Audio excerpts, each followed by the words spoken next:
Okay. Hello, my name is Gabrielle Alvero. I go to Novi High School and I work under Dr. Dane. Today I'll be presenting microRNA regulation of interferon stimulated genes, also known as ISGs, in trophoblast cells.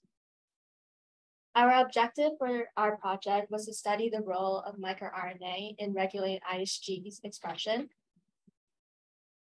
What microRNA is the name of a family of molecules that help cells control the kinds and amounts of proteins they make. That is, cells use microRNA to help control gene expression. They inhibit translation of the target messenger RNA and thus repress protein synthesis. So what this image on the bottom shows is that when DNA goes through transcription, it leads to RNA, which then goes through translation, where microRNA has the effect here through translation repression, which then leads to protein. So what ISGs are gene products downstream of the interferon pathway, and they also have a wide range of functions during infection. Why are interferon ISGs important in trophoblast cells? Well, basal expression of type 1 interferon beta and downstream ISGs harbor physiological functions to maintain the homeostasis of pregnancy. More importantly, provide the placenta with the adequate awareness to respond to infections. So what this image on the right shows is that when interferon alpha and beta connect to a receptor, it leads straight to ISG expressions, such as OAS, MIX1, ISG20, and IRF7. So now for some background on our project. On the bottom, we have human trophoblast cell line and primary culture, non-treated, where you can see here that there are no ISG20 proteins. But then on the top, we have human trophoblast cell line and primary culture treated with interferon beta, where you start to see ISG20 show up at 16 hours, being at 24 hours, then start to disappear at 48 hours. So now our question is, why are ISG20 expression not permanent? Which leads to microRNA array in trophoblast cells, where we perform microRNA in trophoblast cells, answering the question that I just said. And we firstly use the trophoblast cells with interferon beta at 8 hours, followed the microRNA procedure, which this shows on the right,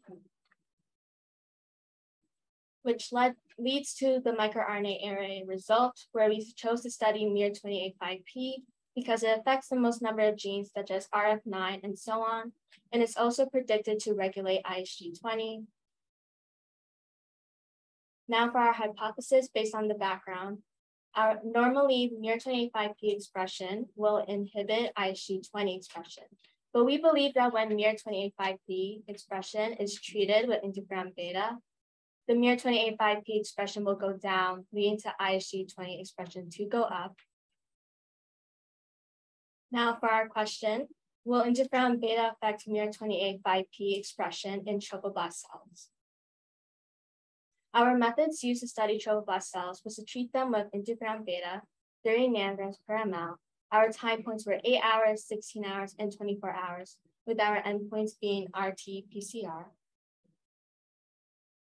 As a result from our first experiment, on the left we have our miR28.5P graph, where you can see that at 8 hours, when treated interferon beta, it is equal to 0, then starts to increase at 16 hours, then starts to really increase at 24 hours, which correlates to the data I showed in the previous slide, where ISG20 protein started to show up at 16 hours, being to 24 hours, then started to disappear at 48 hours.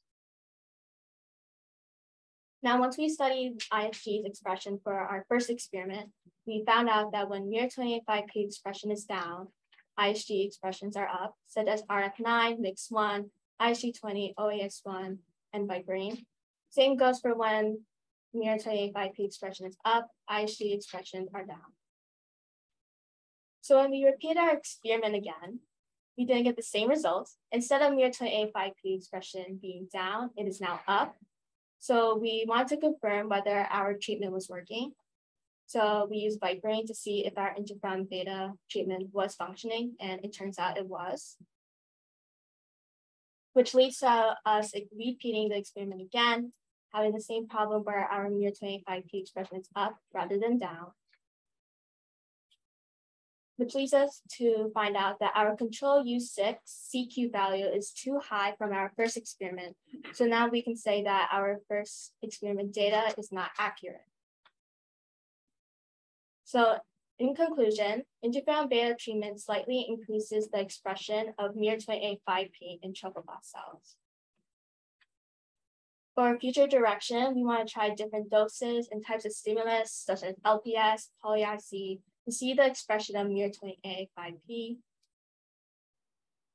And now I would like to thank the Discovery to Cure internship, Dr. Moore, Dr. Ding, and everyone else in the lab for giving me this experience. Thank you.